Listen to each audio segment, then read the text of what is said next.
اعوذ باللہ من الشیطان الرجیم بسم اللہ الرحمن الرحیم الحمد للہ رب العالمین وصلی اللہ علی محمد وآلہ الطاہرین اللہم صل علی محمد وآل محمد وعجل وقال علیہ السلام هلك في رجلان محب قال ومبغض قال. حکمت نمبر 117. اس حکمت میں امام نے اپنے دوست و دشمن کا تذکرہ کیا ہے. کہا میری ذات ایسی ذات ہے کہ جس کے سلسلے میں اس کے حوالے سے دو طرح کے لوگ ہلاک ہوں گے. ایک میری دوستی میں ہلاک ہوگا, ایک میری دشمنی میں. نہ چین ہے, اسی لیے تو بیان کیا ہے تاکہ چین آ جائے. میرے سلسلے میں دو طریقے کے لوگ تباہ و برباد ہو جائیں گے. ایک محبت کرنے والا, ایک دشمنی کرنے والا. دشمنی کرنے والا تو بات سمجھ میں آتی ہے. دوستی کرنے والا کس طریقے سے ہلاک ہوگا. کا ایسا دوست جو افراط کرنے والا. تفریق تو دشمنی ہو جائے گی. افراط کرنے والا کیا مطلب, یعنی غلو کرنے والا. جو محبت میں حد سے بڑھا دے گا. جو مقام, جو درجہ ذات پروردگار سے یا ذات پیغمبر اسلام سے مخصوص ہے, میرے لیے اس درجے کا کوئی قائل ہو جائے. کسی کو غلو کہتے ہیں, کسی کو اس کے درجے سے بڑھا دینا, یا یوں کہا جائے کسی کو, کسی بندے کو خدائی درجے تک پہنچا دینا. کسی کے لیے خدا ہونے کا اعتقاد پیدا کر لینا, کسی کو خدا کہنے لگنا یا خدائی صفات کا قائل ہو جانا. سمجھے؟ یا جو منصب نہیں ہے اس کا جو منصب مخصوص ہے, مثلا منصب رسالت, آپ نبی کہنے لگے امام کو.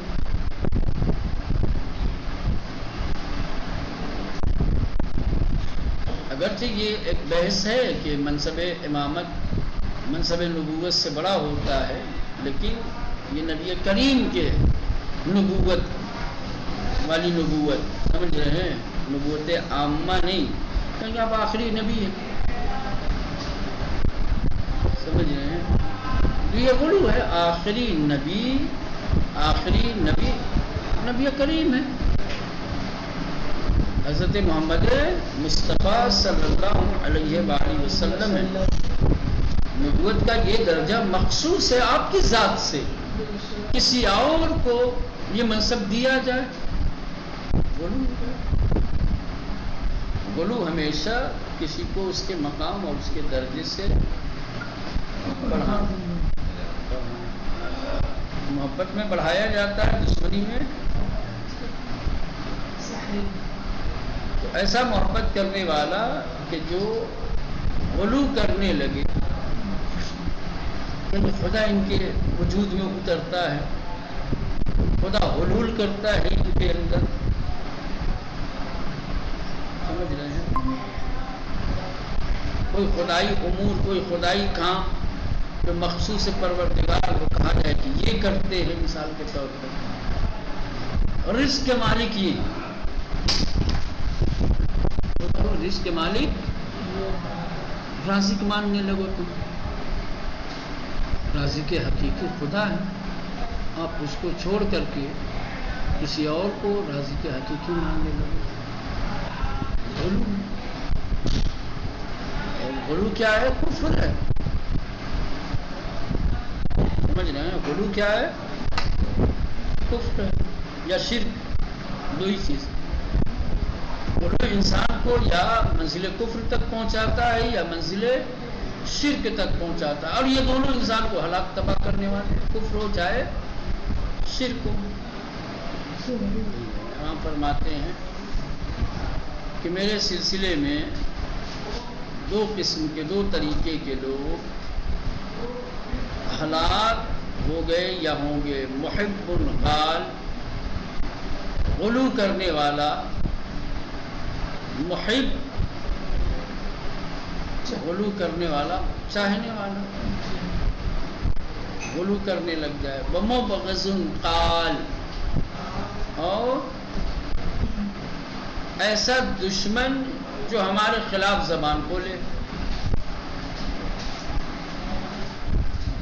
ایسا دشمن جو ہمارے خلاف زبان کھولے۔ دوست بھی ہلاک ہو جائے گا اگر غلو کرنے لگے گا، دشمن بھی ہلاک ہو جائے گا اگر ہمارے خلاف زبان کھولے گا۔ اگر سے دشمن تو زبان نہ بھی کھولے، اہل بیت کی دشمنی ہے، خصوصاً امیر المومنین علیہ السلام کی دشمنی، تو ہلاکت تو ہے ہی ہے اس کے لیے، اس کو کون ہلاکت سے بچا سکتا ہے؟ ہلاک ہوئے فی میری بارے میں رجلان، دو طرح کے لوگ، دو شخص، محب محبت کرنے والا، غال غلو کرنے والا، ایسا محب جو غلو کرتا ہو، ومبغض بغض رکھنے والا، قال یعنی جو زبان کھولنے والا ہو ہمارے خلاف۔ ٹھیک، ایک وہ جو حد سے بڑھ جائے اور ایک وہ دشمنی رکھنے والا جو عداوت رکھے۔ ٹھیک ہے۔ وقال علیہ السلام، البتہ یہاں بہت ساری بحثیں ہیں، غلو کیا ہے، غلو کے حدود کیا ہیں، سمجھ رہے ہیں؟ کیا امیر المومنین علیہ السلام کے سلسلے میں غلو ممکن ہے؟ کیونکہ بعض لوگ اصل کہتے ہیں کہ یہ اتنے باکمال اور اتنے عظیم ہیں کہ ان کی شخصیت کے سلسلے میں غلو معنی ہی نہیں رکھتا، کیونکہ جو درجہ ان کے لیے تصور کرو گے وہ اس درجے سے بالا تر ہے۔ غلو اس کے لیے جس کے لیے درجات معین ہوں، محدود ہوں، غلو اس ذات کے سلسلے میں ہو سکتا ہے جس کی حد ہو، اب اس کو حد سے بڑا، جس کی حد ہی نہیں معلوم ہے، جس کی حد کا علم نہیں ہے، جس کی حد کو احاطہ نہیں کیا جا سکتا، تو غلو اس کے سلسلے میں تو معنی ہی نہیں رکھتا نا۔ یہ ہے کہ کچھ چیزیں ٹھیک ہے، حد ہمیں معلوم نہیں ہے، ان کی حد نہیں معلوم ہے، لیکن خدا کی حد کہاں سے شروع ہوتی ہے وہ معلوم ہے، ان کی کہاں ختم ہوتی ہے نہیں ہمیں پتہ، لیکن ربوبیت کی حد کہاں سے شروع ہوتی ہے وہ ہمیں پتہ ہے۔ اب ان کے لیے اب داخل کر دو حد ربوبیت میں،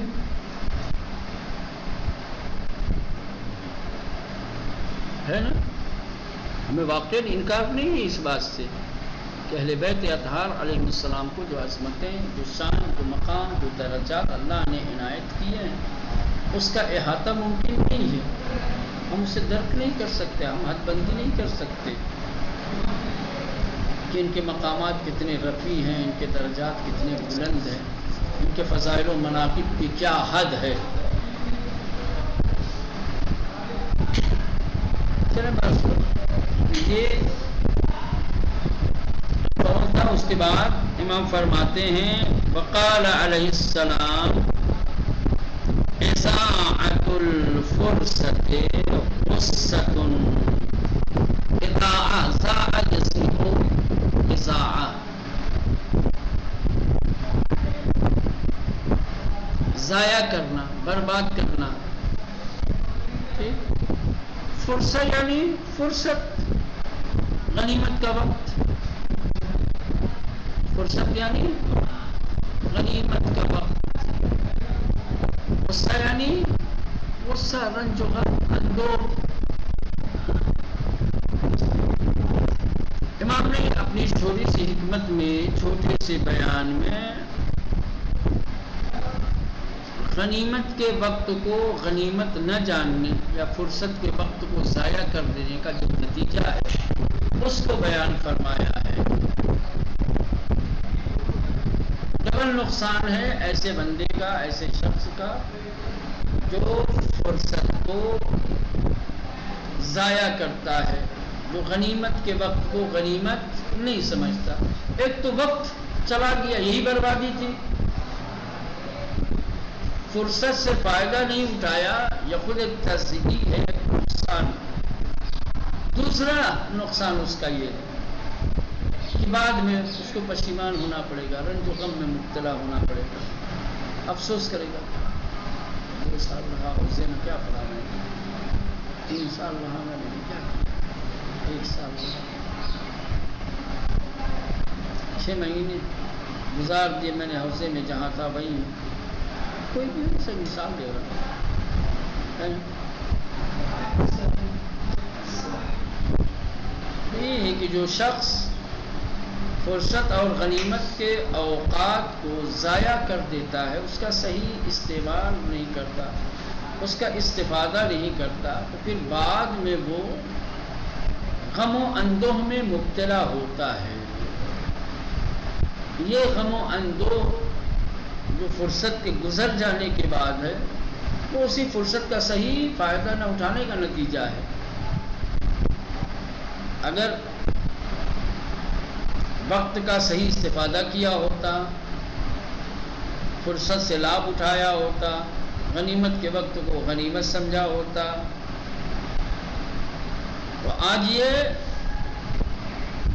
رنج و غم، آج یہ افسوس، آج یہ اندوہ نہ ہوتا۔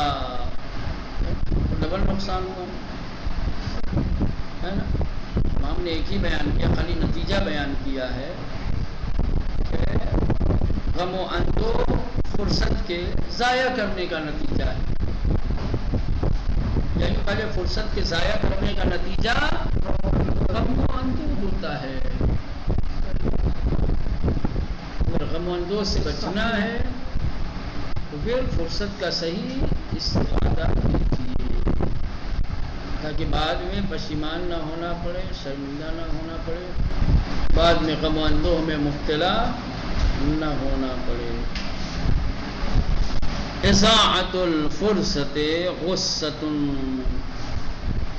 کہہ رہے ہیں کہ فرصت کو، موقع کو ضائع کر دینا، ہاتھ سے جانے دینا، غصۃ رنج و اندوہ کا سبب اور باعث ہے۔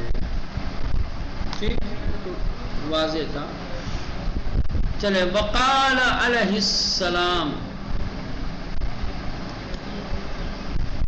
وقال علیہ السلام مثل الدنیا کمثل الحیۃ لج مسها والسم النافع في جوفها یحبی الیہا الغر الجاہل ویحذرها ذو اللب العاقل۔